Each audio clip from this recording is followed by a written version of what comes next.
बिस्मिल्लाहिर्रहमानिर्रहीम। अस्सलामु अलैकुम वरहमतुल्लाहि वबरकातुहू। इस तलबा मैं इमरान सादिक आपका इस्लामियात का टीचर। जैसे कि बेटा आपको मालूम है कि इस्लामियात के सिलेबस के अंदर तीन चीज़ें होती हैं, एक रुकू, एक हदीस और एक मौज़ूआती मुताले का तफसीली सवाल। तो हमने रुकू नंबर 3 भी मुकम्मल पढ़ लिया, हदीस नंबर 3 भी मुकम्मल कर ली और आज के लेक्चर में हमने मौज़ूआती मुताले का सवाल नंबर 3 पढ़ना है, जो कि आप बोर्ड पर देख रहे हैं, फ़ज़ाइल कुरान पहला निस्फ़। यानी ये हमने मुकम्मल नहीं पढ़ना, इसका पहला हाफ आज करना है। उसके अंदर से बनने वाले MCQs और शॉर्ट क्वेश्चंस को हम अटेम्प्ट करेंगे।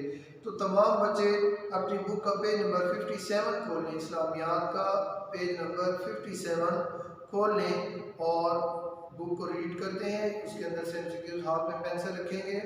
ये मैंने आपको हमेशा बताया है कि वीडियो देखते वक्त आप बुक ऑन करेंगे, बुक खोलेंगे, उसके बाद पेंसिल आपके हाथ में हो, जिस तरह आप क्लास में हो बैठे होते हैं, आप ये जहन में रखें कि हम उसी तरह क्लास में बैठे हैं।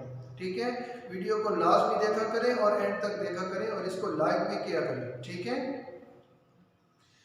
बिस्मिल्लाहिर्रहमानिर्रहीम। आज का बेटा जो हमारा टॉपिक है वो है फ़ज़ाइल कुरान। एक होता है इस हमारा जो कुरान पाक वाला टॉपिक है, इसके अंदर हमारे 3 सवाल हैं। पहला है इंट्रोडक्शन, तारुफ कुरान, यानी कुरान पाक में क्या है, किस चीज़ की रहनुमाई है और ये क्या कहते हैं दीगर आसमानी किताबों के साथ इसका क्या ताल्लुक़ है और ये इंसानी ज़िंदगी के किन पहलुओं में रहनुमाई करता है। ठीक है, ये पहले हमारा सवाल नंबर 1 था, introduction of the Holi Quran, तारुफ कुरान में। दूसरा हमारा जो सवाल था वो था हिफाजत कुरान। हिफाजत कुरान का मतलब ये है कि अब कुरान पाक को तो नाजिल हुए 1400 साल से भी ज़्यादा का अरसा हो गया, क्या ये अपनी सही हालत में है या इसके अंदर कोई तब्दीलियाँ कर दी गई हैं? अगर ये तब्दीलियों वाला नहीं है और ये अपनी सही हालत में है तो वो कैसे है, इसकी क्या जिम्मेदारी है कि अपनी, हालांकि इससे पहले और किताबें भी नाज़िल हुई, तौरात, ज़बूर, इंजील, वो अपनी सही हालत में मौजूद नहीं है। इवन कि दुनिया की कोई किताब ले लें, उसके अंदर वक्त के साथ साथ तब्दीली की जा सकती है और की जाती भी है, मगर ये कुरान पाक अल्लाह ताला का कलाम है, तो इसके अंदर तब्दीली की जिम्मेदारी किसने ली है कि तब्दीली नहीं होगी? तो इसकी जिम्मेदारी अल्लाह ताला ने ली है। देखें, वो सारा हमने डिस्कस किया था हिफाजत कुरान। और अब जो है फ़ज़ाइल कुरान, फ़ज़ाइल का मतलब होता है कि इस कुरान के फ़वाइद क्या हैं, इस कुरान को पढ़ने से सवाब क्या मिलता है, इस कुरान की बरकतें क्या हैं, इस कुरान से हमें क्या क्या फ़ायदे हासिल होते हैं और ये कुरान किसका कलाम है। तो ये इसको कहते हैं फ़ज़ाइल। कुरान पाक के मर्तबे क्या है, ये कितनी अजीम शान किताब है, इसको कहते हैं फ़ज़ाइल। तो आज के हम लेक्चर में कुरान पाक के फ़ज़ाइल पढ़ेंगे। तो सबसे पहले देखें, कुरान मजीद में जो कुछ बयान हुआ है वो यकीनी इल्म और हकीकत की बुनियाद पर मबनी है। देखिए, ये मैंने शॉर्ट क्वेश्चन बनाया है, कुरान में जो कुछ बयान हुआ है वो किस पर मबनी है? इसका जवाब आप देंगे, कुरान पाक में जो कुछ बयान हुआ है वो यकीनी इल्म और हकीकत की बुनियाद पर मबनी है। यानी कुरान पाक में ऐसे कोई धुंधली बात नहीं है, कोई झूठी बातें नहीं है, कोई इबहाम वाली बातें भी नहीं है, बल्कि सब की सब यकीनी, कामिल, बिल्कुल परफेक्शन है। जो कुछ भी कुरान पाक में बयान किया गया है वो बिल्कुल बेहतरीन और बिल्कुल साफ़ सुथरा और बिल्कुल दुरुस्त है। उसके अंदर कोई इबहाम नहीं हो सकता, अब उसके अंदर कोई रद्द बदल नहीं हो सकता कि ये शायद यूँ हो या यूँ, बल्कि कुरान पाक में यकीनी इल्म है। जो चीज़ भी बयान की गई है वो यकीनी इल्म है और हकीकत से है, कोई ख्वाब नहीं दिखाए गए, कोई जो किस्से भी बयान किए गए कुरान पाक के अंदर वो भी रियल है, हकीकत पर मबनी है, कोई झूठे किस्से नहीं है। एक हर्फ भी या एक हरकत भी कुरान पाक की झूठी या हकीकत से हटी हुई नहीं है, बल्कि जो कुछ भी कुरान पाक में बयान हुआ है वो यकीनी इल्म और हकीकत की बुनियाद पर मबनी है और इसमें किसी शक का गुजर नहीं है।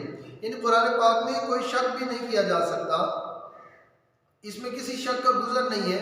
यानी हम जो भी कुरान पाक में पढ़ेंगे वो बिल्कुल परफेक्ट होगा, हम उसमें शक भी नहीं कर सकते और इसमें शक करने वाला भी गुनाहगार होगा। हम कुरान पाक में शक भी नहीं कर सकते। अच्छा, इसमें हर ज़माने और हर खित्ते के तमाम इंसानों के लिए मुकम्मल हिदायत और रहनुमाई मौजूद है। हाँ जी, ये आपका शॉर्ट क्वेश्चन बनेगा, इधर भी लगा लें।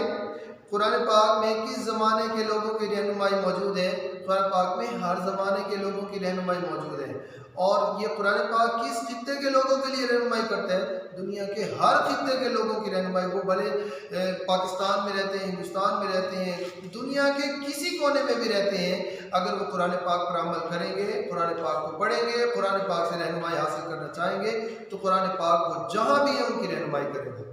तो कुरान पाक हर ज़माने के और हर खित्ते के लोगों के लिए मुकम्मल हिदायत और रहनुमाई अपने अंदर रखता है। और इंसान की दुनिया व आखिरत की हकीकी फलाह का दार मदार इसी पर अमल करने में है। कुरान पाक पर अमल करने से इंसान फलाह कहते हैं कामयाबी को।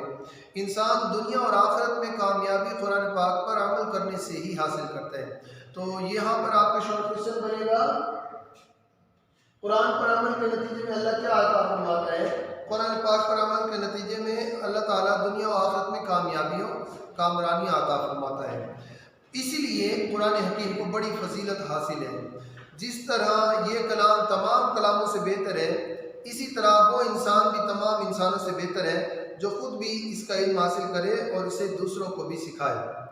इरशाद नबवी है, ये आपने हदीस में भी पढ़ा था, खैरुकुम मन तअल्लमल कुरान व अल्लमा, तुम में से बेहतर वो है जिसने कुरान सीखा और सिखाया। यानी कुरान पाक ऐसी अजीम शान किताब है कि इसको सीखने वाला भी लोगों में से सबसे बेहतर हो जाता है और इसको सिखाने वाला भी लोगों में से सबसे बेहतर हो जाता है। जिस किताब को सीखने और सिखाने वाले लोग भी बेहतर हो जाए, उस किताब का अपना अपना मर्तबा मकाम और उसकी शान क्या होगी। तो कुरान पाक हुजूर अलैहिस्सलातु वस्सलाम ने फरमाया, तुम में से बेहतर वो है जिसने कुरान सीखा और सिखाया। इसलिए हमें चाहिए कि कुरान पाक का इल्म हासिल करने की तरफ सबसे ज़्यादा तवज्जो दें और इसके लिए किसी तरह की मेहनत से दुरेग ना करें। यानी इसके लिए हम किसी भी तरह की मेहनत से पीछे ना हटें। हम कुरान पाक पर जितनी मेहनत कर सकते हैं करें और इसको सीखने की तरफ तवज्जो दें और हम इसके ऊपर मेहनत करें, मेहनत से दुरेग ना करें, पीछे न हटें। चूँकि हुजूर अलैहिस्सलातु वस्सलाम सबसे बेहतरीन इंसान को जैसे सीखे और सिखाए, और हम में से हर किसी को चाहिए कि वो एक बेहतरीन इंसान बने। कुरान करीम की तिलावत एक बड़ी नेकी है। ये एमसीक्यू है आपका, कुरान करीम की तिलावत क्या है? बड़ी नेकी का काम है। इसकी एक एक हर्फ की तिलावत पर 10-10 नेकियां मिलती हैं। और यानी कुरान पाक के एक एक हर्फ की तिलावत पर 10-10 नेकियां मिलती हैं। यानी अगर किसी को कोई समझ भी ना आए, सिर्फ वो कुरान पाक जैसे लिखा हो वैसे पढ़े, तो उसके भी अल्लाह ताला उसको एक हर्फ के ऊपर 10-10 नेकियां अता फरमाता है। और हदीस पाक में रसूलुल्लाह सल्लल्लाहु अलैहि वसल्लम ने फरमाया कि अलिफ लाम मीम जो है वो एक हर्फ नहीं है, बल्कि अलिफ एक हर्फ है, लाम दूसरा हर्फ है और मीम तीसरा हर्फ है। तो अलिफ लाम मीम सिर्फ पढ़ने से 30 नेकियां मिलती हैं। हर्फ 3 है मगर इनकी तिलावत करने पर सिर्फ 30 नेकियां मिलती हैं। अभी इनका तर्जुमा नहीं पढ़ा, अभी इनका मफहूम नहीं सीखा, अभी इनको समझा नहीं है, सिर्फ तिलावत करने पर इस कदर ये अजीम शान किताब है। तो ये बेटा आज का हमारा लेक्चर था, और बाकी का जो हाफ है इसका ये हम कल के लेक्चर में पढ़ेंगे इंशाअल्लाह। आपको आज के इस लेक्चर में कोई चीज़ समझ ना आई हो तो वो आप मुझसे रब्ता करके रहनुमाई हासिल कर सकते हैं। इसके अंदर से जो बनाए जाने वाले शॉर्ट क्वेश्चन हैं वो बोर्ड पर नज़र आ रहे हैं, और वो MCQs जो है वो भी मैं आपको सेंड कर दूंगा। रिटर्न फॉर्म में आपको डेली क्लास वर्क सेंड किया जाता है, तो आप उसको भी अटेम्प्ट करें और यहाँ तक आपने इसको याद करना है। ये था आज का हमारा लेक्चर। अल्लाह ताला हम सब कामयाब नासिर हो। अस्सलामु अलैकुम।